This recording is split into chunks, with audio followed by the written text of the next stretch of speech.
Hi, I'm Haley. This is the Cozy Craft Zone. Let's get crafting. Today we are going to be making a really cute hot beverage station. I'm going to be using Waverley chalk paint, and I'm going to be painting the outsides of these 3 crates that I got from the Dollar Tree. Now these are pretty hot commodities, so if you do see them at your Dollar Tree, get them as soon as possible. Because I'm going to be gluing these together, I'm only going to be painting the sides that actually need to be painted and will be shown. So I'm going to be doing this on all 3 of the crates. So 2 of them are going to have the ends painted and 1 of them is just going to have the sides. Once those are all dried, you are going to want to put on the words. Now I do hand lettering on the side in my spare time because, I have so much of it. So I was able to write and do the hand lettering on these myself, but if you don't have that, use a stencil or stickers work just as well. And then I'm going on from tea to doing the hot chocolate. Now, to be totally honest, I did mess up on this one and I had to flip it over, but since this was the middle one, there was no problem with the direction or the sides that I was writing it on. So I made the chocolate a little too far to the side and the words were getting all squishy, so yeah, I had to do it again. Kind of the same thing happened with this one with the fixins. I did not check which edge was facing out and I wrote this on the wrong side. Oh dear. But I mean, you live and learn. That's the whole idea of crafting, is that you figure out what works best and you move forward. So now I'm using wood glue and hot glue to put these together. I'm doing the hot glue so that it's a really quick seal, and the wood glue, even though it dries pretty quickly, I wanted to kind of do both of those. So this is where I discovered my mistake of putting the fixins on the wrong side of the box.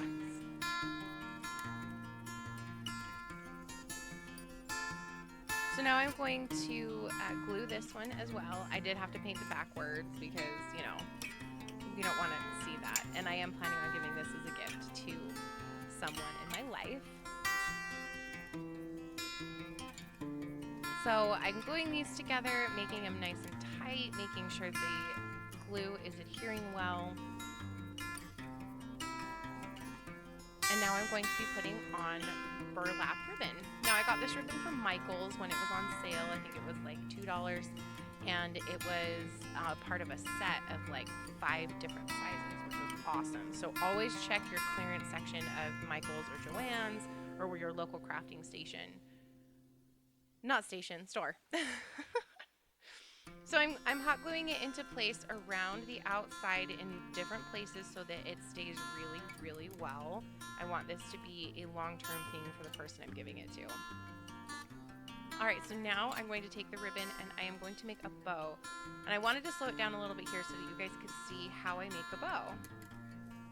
So I like to do it a little bit non-traditionally. I make the little loopy loops and then I hot glue down the part that is going to be our center, and then I make a little triangle fold here.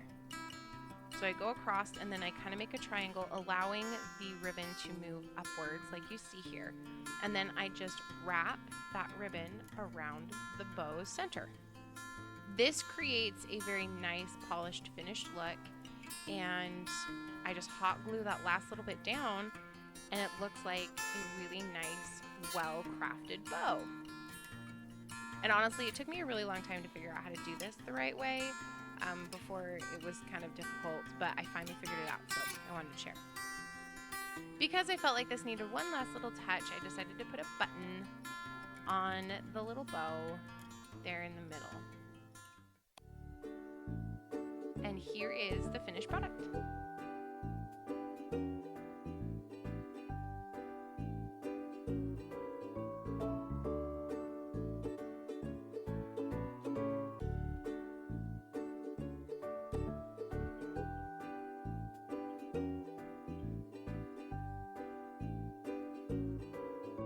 For this next project, we are going to be taking one of the little wood pen holders from the Dollar Tree, the seasonal ones that they do, of the Christmas tree, and breaking that apart. Now, you want to be a little bit careful. You don't want to have huge splinters and stuff like that when you're taking this apart. I took my time trying to make sure that I got it all apart well. Next, I'm going to be choosing the color of paper that I want to trace out the trees on. So since it is going to be, the base is going to be green because it's going to be like the ground or whatever. I don't know, green and red just go together. I cut that out for the base. And now I am tracing the Christmas trees into the paper so that I know like how I'm going to cut it and I'm going to put it on and glue it on and stuff like that. I would like to make a warning though. If you use these little Dollar Tree Christmas trees, they are not asymmetrical, or they are not symmetrical. They are asymmetrical. You cannot do the same side when you are tracing them out. I made that mistake and I did 4 of the one side, not realizing they were not going to work because it was not a symmetrical tree.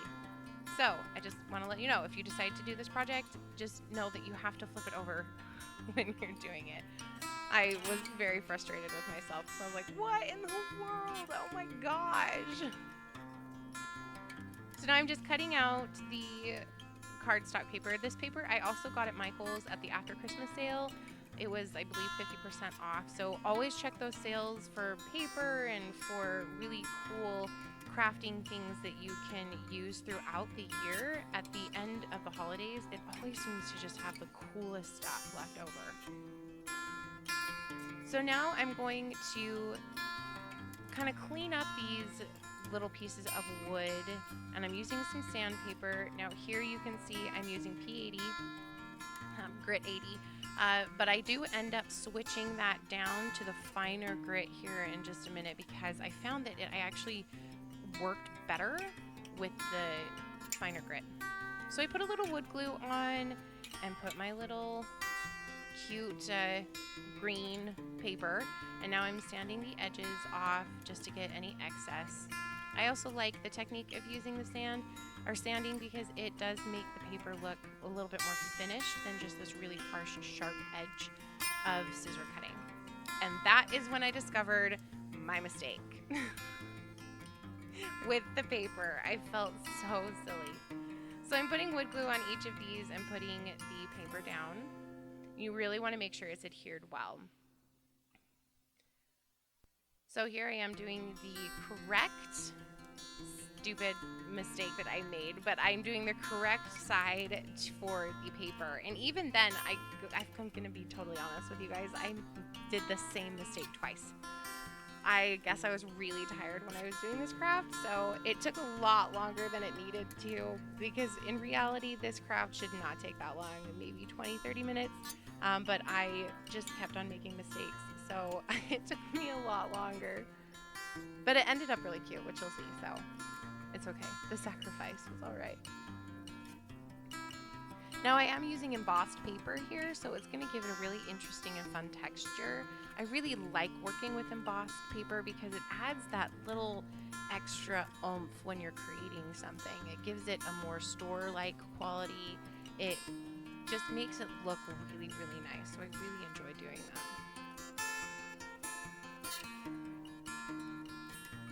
You guys, I can't even express to you how much paper I had to cut out for this. It was really silly.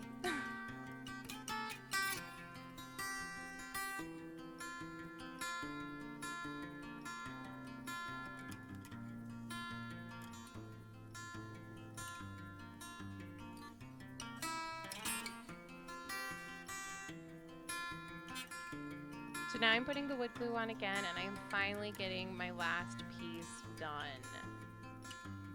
Like I said, if you don't make a gazillion mistakes like I did with this project, it'll actually be pretty quick, and you'll be able to do it in about 30 minutes. I did have wood glue all over my fingers, so I was having to like rub it off. So next what we want to do is kind of get the sides nice and even. I did use a combination of the sandpaper and the scissors to get some of the larger pieces cut off the edges. This does take a little bit. I think this is the most time consuming out of all of the things that you'll do with this project. And I would suggest that you switch to the much finer grit sandpaper sooner than I did. when I was working on this project.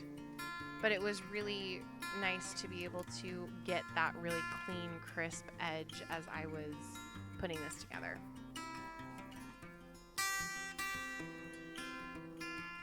There we go. There we go. I figured it out.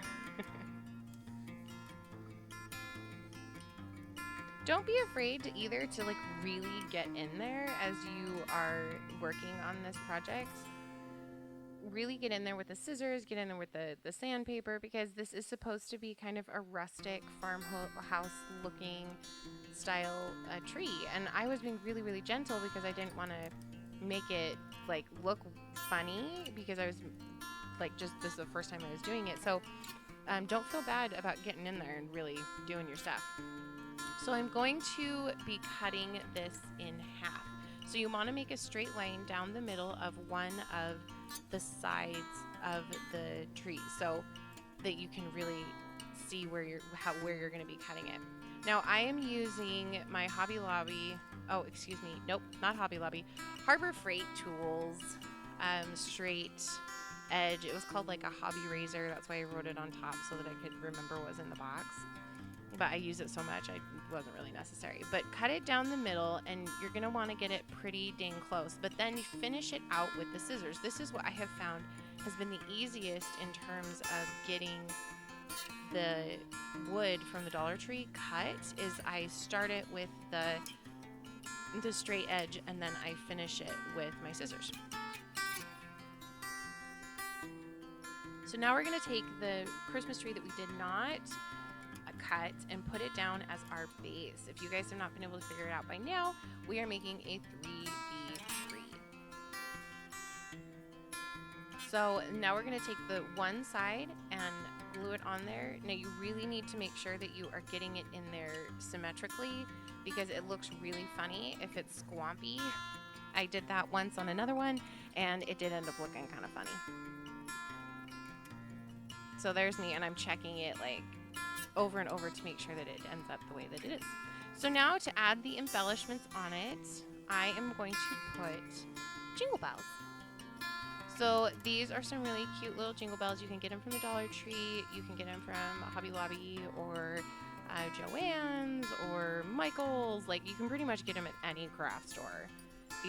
They're just these teeny little jingle bells.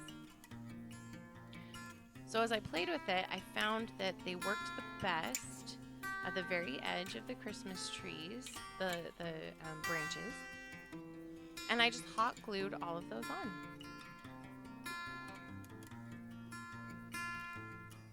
This was a really fun part to do because of all of the jingling that I heard. It's one of my favorite sounds during the holiday season is the sound of jingle bells. There's something about the sound of jingle bells that just makes my heart happy. So to make it a little bit flatter, I would take the jingle bell, and they would have that space where you could put a string through or something like that, and I would push down on the jingle bell, and because the material is so flimsy, it's like tin, I was able to push that little loop into the jingle bell itself, and it created this really nice little spot right where the branch would go. So it was really nice to be able to figure that out, and it made it so that the hot glue was able to kind of envelop it a little bit better. How would you rate, if you guys want to, just write me a note in the comments of what is your favorite sound at Christmas. I know I already told you jingle bells were my favorite sound, but I'm just wondering what you guys think. If it's kids laughing or whatever, All right, then here's the finished product.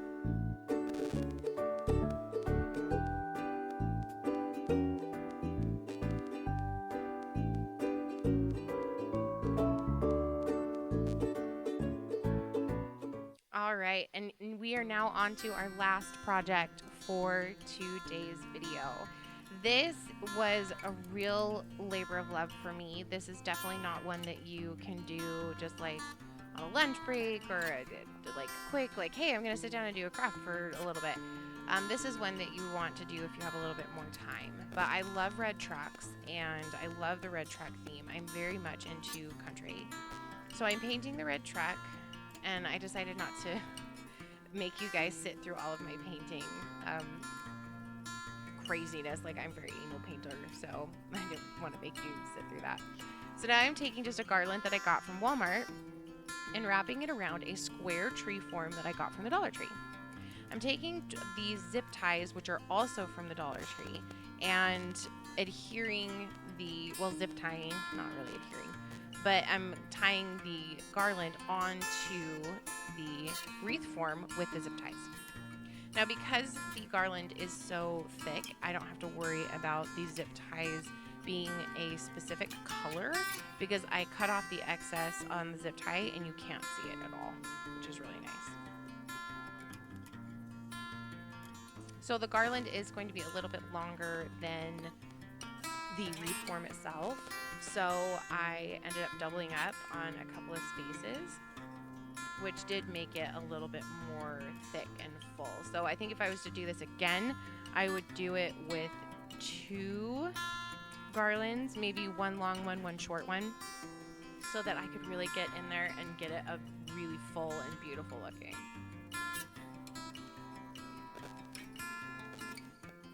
I don't know about you guys, but when I work with garland or fake greenery like this, and my fingers always end up getting like cut by them. Like, I get these teeny tiny little paper cuts all over my fingers from the fake needles that are on these. So drop me a note in the comments if you experience that too, because it would be nice to know I'm not the only one that like always has this weird reaction when I am working with wreaths or with the garlands. So the next step is, once you have your adorable little truck painted, I went in with the rub-on transfers from the Dollar Tree. I tried to do it with just the regular gold lettering, but I realized that it was not exactly what I wanted. So I went back with the rub-on transfer that is just all that chaotic kind of wording everywhere, and I found joy and hope. And this Christmas season, I really feel like those are the 2 things that we need the most this year, is joy and hope. Hope is something that I lack at different times, because I have definitely struggled with depression in my life, and hope is something that I really look towards when I'm feeling down and hard, the hope that things will get better and that life will be bright, even if it's difficult right now. So now I have put the tree, the adorable little truck on the wreath, and I did hot glue that down onto the little branches. And the cool thing about the garland is that once you get it glued on, you can adjust whatever you put on there. So I put on a truck. If you put something else on your wreath, I was able to just adjust it and move it around all over the place, which was really, really nice. So now I'm just putting on these buttons to put a little bit of accent on the truck. The interesting thing about these clear buttons is, as soon as I put the hot glue on, it actually makes them almost invisible. So you actually only see the little hubcaps when you catch the light with it, and it's really fun. I actually really, really like it when I put it on my door. So I've got the little buttons for the hubcaps and the little button for the door handle, and now I'm going to be putting a bow. So the way that I'm doing this bow is I'm just hot gluing on the sides and then doing my bow like you saw previously in the first video of how I did that bow. So once I finished out that bow, I got some little jingle bells. They are bigger than the jingle bells that we did in the Christmas tree video, but they are still pretty small, and they are from a garland that I got from the Dollar Tree as well. That was a jingle bell garland, and I just cut all of the gold jingle bells out. And now I'm putting them all around, and I'm trying to put them pretty symmetrically. I didn't want it to be chaotic or like just all over the place. And here is the final product.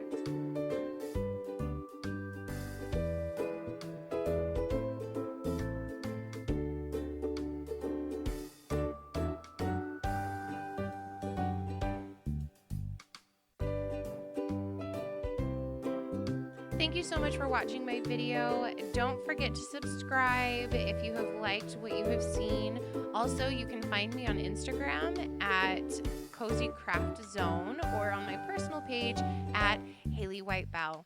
I'm really happy that I was able to go through these with you guys today, and I hope you have a wonderful holiday season and a very safe Thanksgiving. We'll see you guys next week. Bye.